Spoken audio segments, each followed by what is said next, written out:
about choices, no doubt. Choices. Looking at your life from the inside. That's right. Life's about choices, no doubt. Looking at your life from the inside. Life's about choices, no doubt. Speak on it. Looking at your life from the inside. Life's about choices, no doubt. West side. Looking at your life from the inside. Family, it's your boy, Lamont Faison, with You Versus Yourself podcast, where the truth and you collide. If you like my content, please like and subscribe to my channel. And remember, I'm still in the building.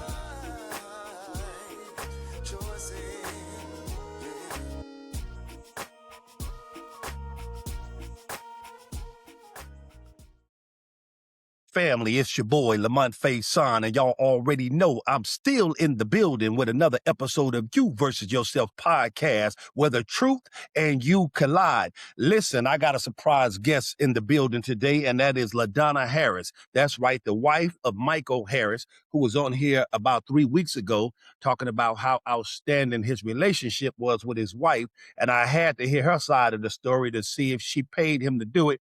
I want to get the facts today, so I'm going to introduce my guest today. LaDonna Harris is in the house. Welcome to You Versus Yourself podcast. Hello. Hi, Mr.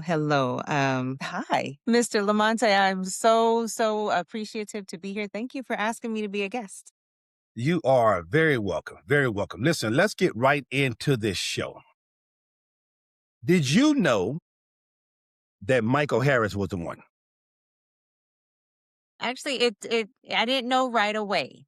I did not know right away. I know, like he said, he knew right away. I didn't know right away. I had to actually, do my investigation. I was a mom, mom. I had 3 kids already by the time I met Michael. Had already been through a divorce, so my heart had been broken before. I needed to investigate.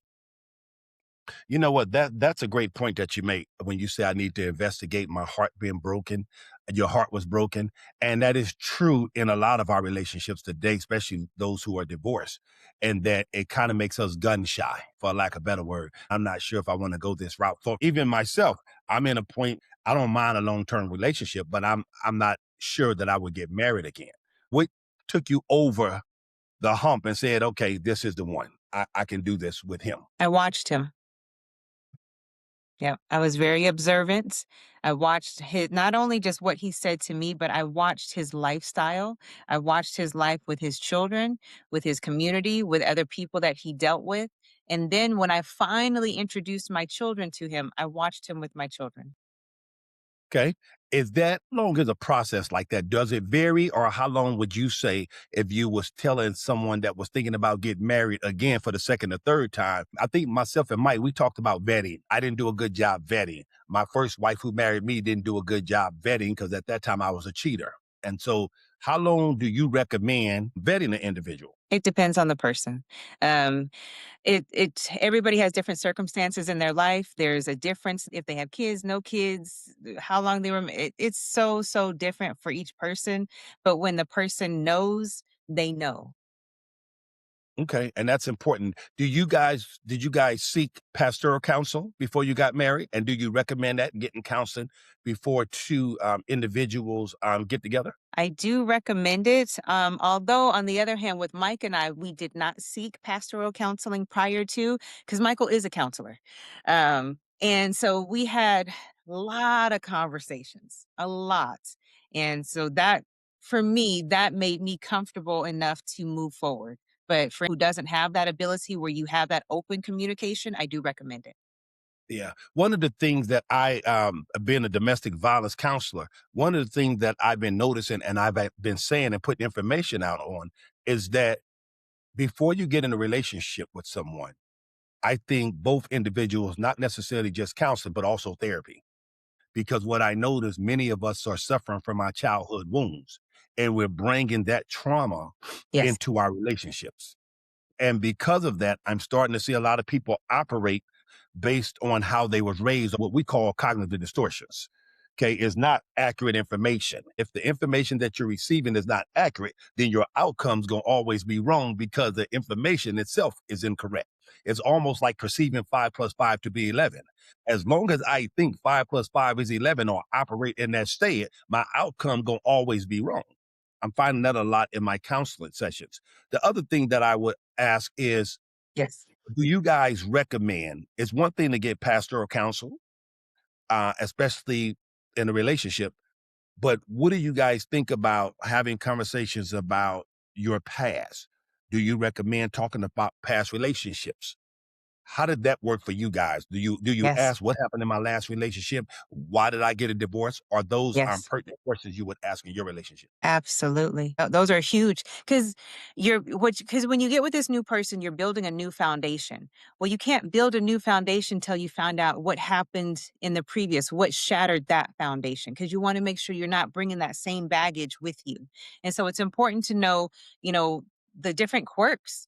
Like I learned about Michael, what happens before, what he didn't like, what he loved, all that type of stuff. And not even so much there. We even go back all the way to childhood, with Uh-huh. our parents, what those kind of shaped us and how we are. And so you want to know what's important. Like just as a quick, for instance, Michael likes for you to do what you say you're going to do.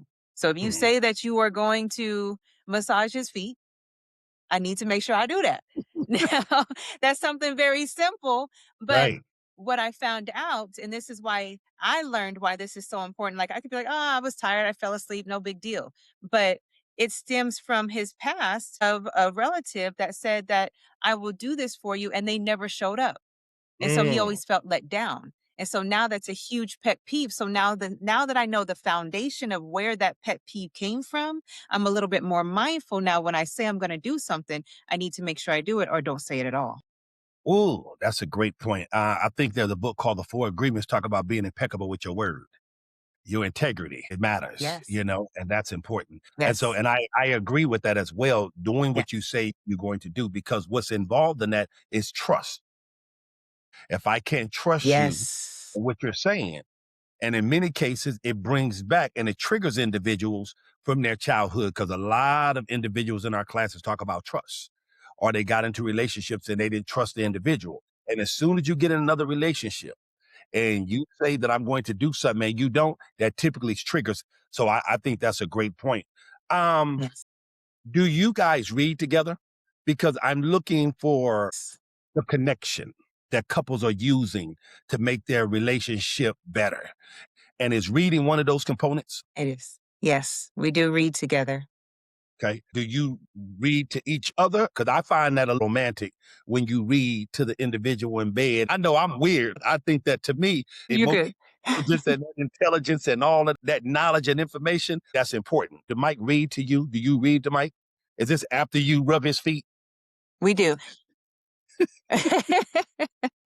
um every morning, like, so we have our own patterns and routines that we have. So every morning we always read our word together, and so that one, he normally takes the lead. He'll read, and then we talk about who we're going to pray about. We pray about them, and then talk about the rest of our day. Now throughout the day or at night, because we do have books, and so normally I'm the one that takes the lead on that one, where I was like, okay, babe, this is the book that I'm reading. Let me share this part with you. And so I'll read it to him, or I even have it on audio where I'll play it for him, different things like that. But it's not even just the books, it's everything. I'm a big sharer. And so I like to share everything. If I don't like to watch a movie by myself, I want him to Mm, watch it with me so I can share. Because if I watch it by myself, now I got to go back and tell him, and I'm not going to tell everything the right way. I'm gonna miss stuff. So I like to share with him. This is just me, though. Not everybody is like that. We were just talking last night, one of the vacations that we have been on, and he said, what was the best part? And so instead of me explaining specifically just this section of that trip, it was everything was a new experience I got to share with you. And so for yes. me, and what I see is one of the foundations in our relationship is we experience new things together, not Mm, just separately. I'm excited to be with him. I'm excited to share things with him. Um, it just makes it more memorable. It just means so much more to me. That's one of the foundations that I like, that he knows that I like to experience new things with him. And so that's mm. one of my quirks. Yeah, that's powerful, and I really do like that. By the way, LaDonna and Michael have a page on Instagram. I believe it's called Married and Powerful, and so you can check them Yes. out on Instagram as well. I think Yes. that's a phenomenal page, and you will see Michael on there a lot. and awards and preaching the gospel, something that he was called to do. And I've been knowing him for many years, so he's been doing that for a long time. So I think that's powerful. Listen, like I told Mike, we've been watching a lot of gender wars happen on the internet, men versus women. Yes. You know, women ought to do this, men are not stepping up. And so there's a conversation that has come up about 50-50. Our men ought to provide, they ought to pay for Okay. everything. How do you and Mike navigate that? So with Michael and I, we do have separate accounts, but even with us having separate accounts, we still look at each other's money is our money. So my money is his is mine. We don't hide anything from each other. He knows exactly what's in my bank account. I know exactly what's in his bank account. I'm the one that mainly manages all the bills, so all the bills come out of my bank account, and he always knows how much we need to handle that, and so he'll send me the money. And then when we go out, I mean, we don't really have so much like, okay, you're gonna pay for dinner or I'm gonna pay for dinner. It's more like whoever asked each other out first. So if I'm like, babe, I'm taking you out tonight, I know I'm gonna put my card down. Or if he says, babe, I'm taking you out, he's gonna put his card down. But again, that's because we have commingled um verbally everything that we do together. And that's just Mhm. with us. Okay, that's awesome. That sounds like a partnership, and I'm a big fan of that and being there for each other, as opposed to this is your role, this is your role. When it comes to this particular situation, I think if we communicate and become partners on it, I think that makes for a better relationship. And of course, that's just my personal opinion. Another thing that I wanted to have a conversation about discipline, because I know when I'm teaching classes, we get a lot Yes. of questions regarding new couples getting together, especially those who have kids, and how you guys determine how you're going to discipline in the relationship. And one of the things that I think is important, because when I grew up, we used to get hit with a belt, pitching cards. I now know Yes. that that's actually abuse. I'm in that field now. I now know. I know that that's abuse. And it actually, we believe it teaches us that when things don't go your way, you hit, right? Psychology, and there's statistics that will show that. How did you guys determine how you would discipline, and were you guys on the same page initially? And I'm not sure how old your children was at the time, but how did that conversation go? Great question. So at the time when Michael and I got together, when we married, um, all three of my children were still in the house. I had a teenager in middle school and an elementary child all in the house, and we talked about it with the children. First Michael and I talked about it together, and then we talked about it with the children. So prior to Michael, I was known as more, obviously I was a single mom, so I was the disciplinary, and so the kids Mhm. were always used to hearing from me. And so stepping in, Mike kind of was able to just observe, and he built a relationship with them first. And Oh, so that's powerful. when he Hmm. stepped in to said, okay, I'm going to start to discipline, it's let me explain to you why I'm disciplining you for this reason. So you understand it's just not do this because I said so. No, you're doing this and this is what it's going to lead to. And therefore, if you don't do it, these are the consequences. So you know the consequences up front. So when it happens, don't be surprised. Yeah, that's awesome.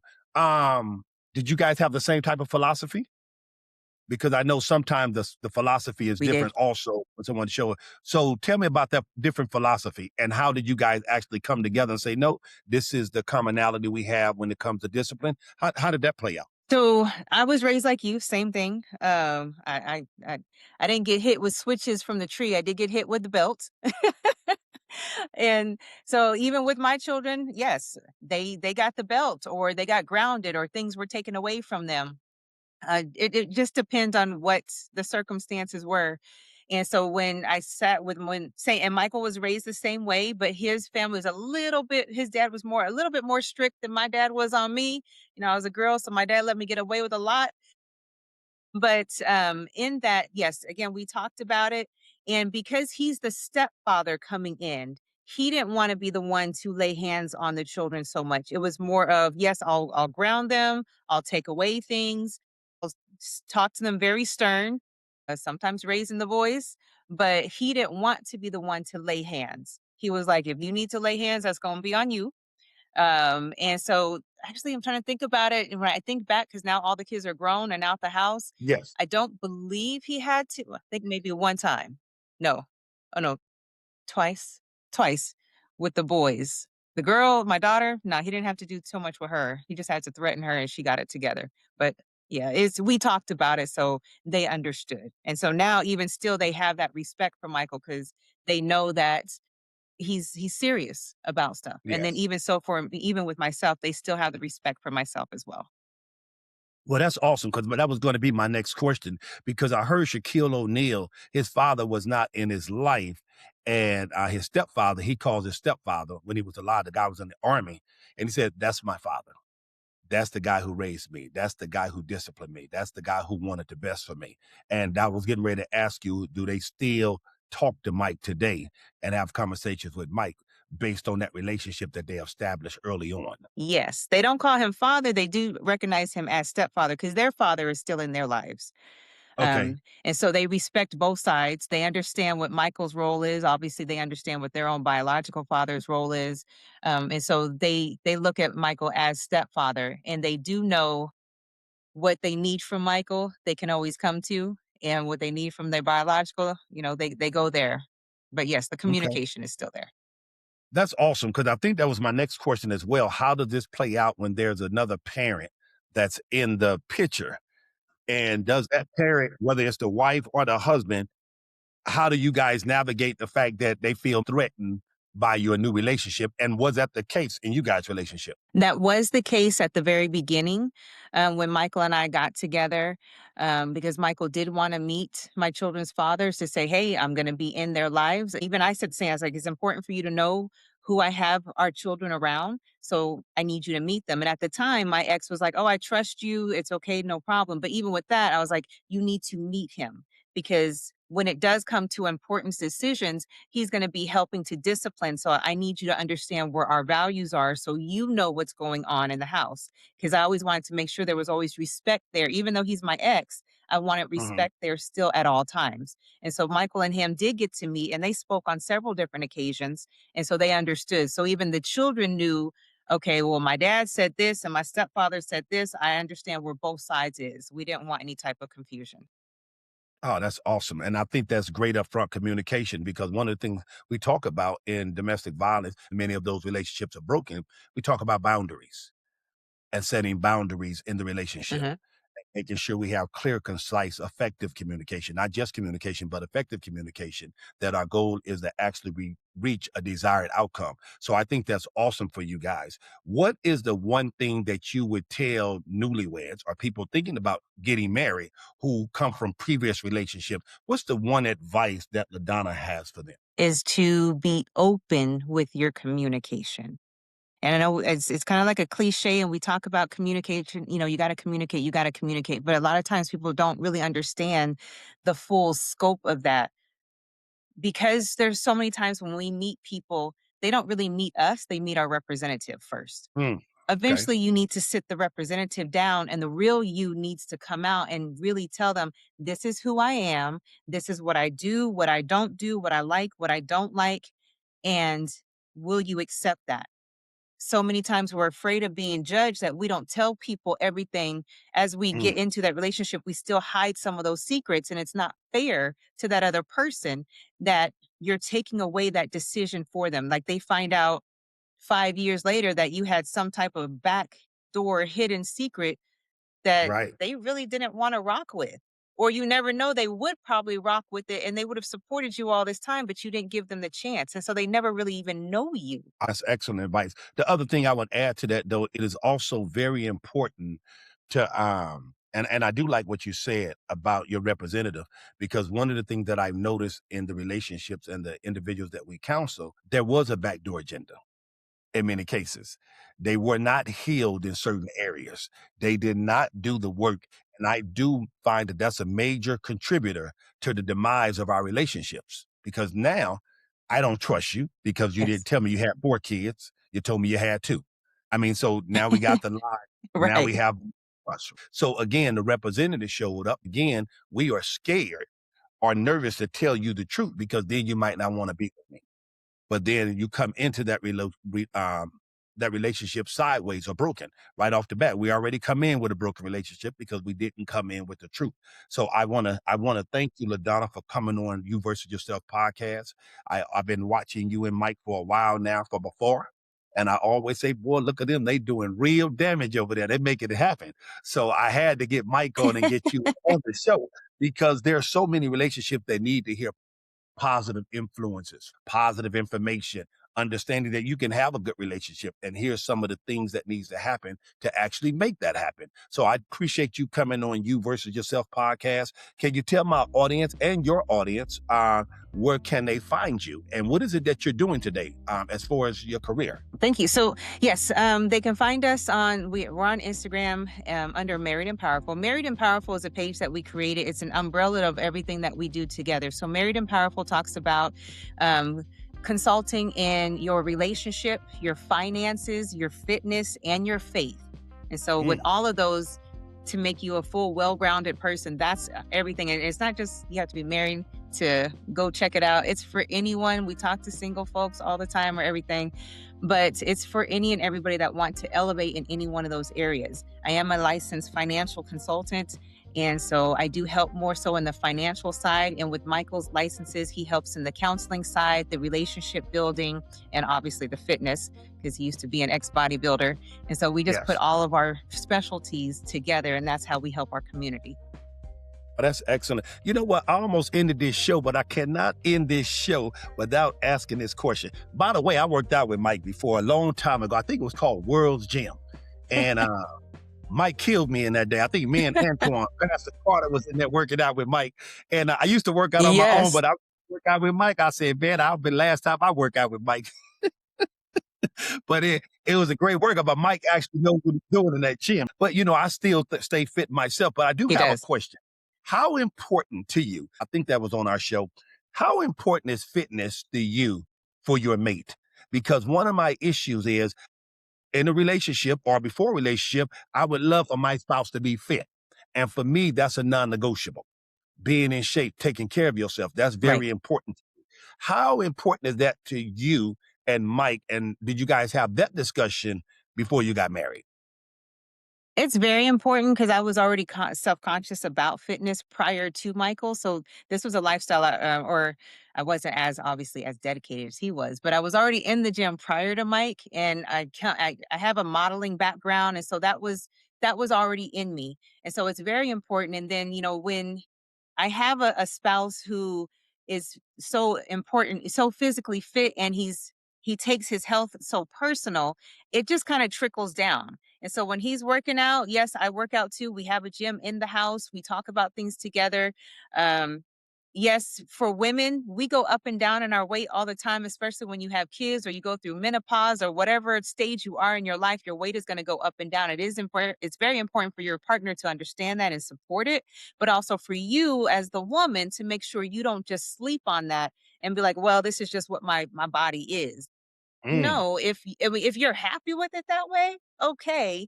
Me personally, I'm not happy with gaining an extra 100 pounds because I don't want to go shopping again and buy new clothes. I like my clothes to fit a certain way.